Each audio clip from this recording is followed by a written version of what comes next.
Guys, right bite ng panel 131 itong ating inuhukay ngayon. So, kaumpisa lamang yan. Ito guys, dire-diretso lang ang pagkukay natin dito sa right bite ng panel 131.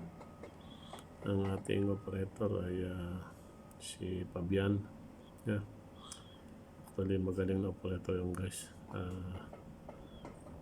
Mabilis siyang magkukay, kaya ng tapusin yung mga 38 meters ang lalim sa isang mga ano lang, kung mag-umpisa tayo ng alas 7 mga 12 o'clock or 2 o'clock tapos na siya guys. Yan guys, dire-diretso lang pag-hukay natin sa funnel 131.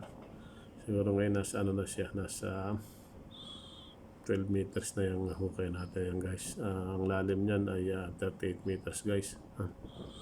Itong inuhukay natin guys na to, funnel 131. At pagkatapos natin hukayin, ang susunod natin gagawin ay i-desanting natin siya guys. So pagka-desanting, pagkalinis natin yan, ang susunod naman ay iuhulog natin yung bakal guys. So pagkahulog ng bakal, ilalagay na natin yung dalawang tremie pipe, left and side ng tremie pipe, and then syempre ang kasunod nyan guys, order na tayo ng konkreto. So yan guys, ang routine work natin ay excavation, desanding, hulog ng tremie pipe, and then concrete. So tuloy-tuloy lang guys ang pag-hukay natin. So yung ating desanding ito, mga ano to, minsan kasi pagka medyo matagal, maabot siya ng mga 6 to 7 hours ang ating desanding.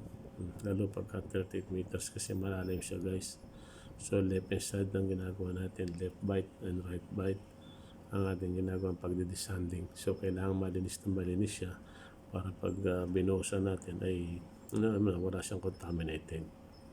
Yan guys, dire-diretso lang ating paghukay sa panel 131 right bite. At pagkatapos yan ay i-desanding na natin yan guys.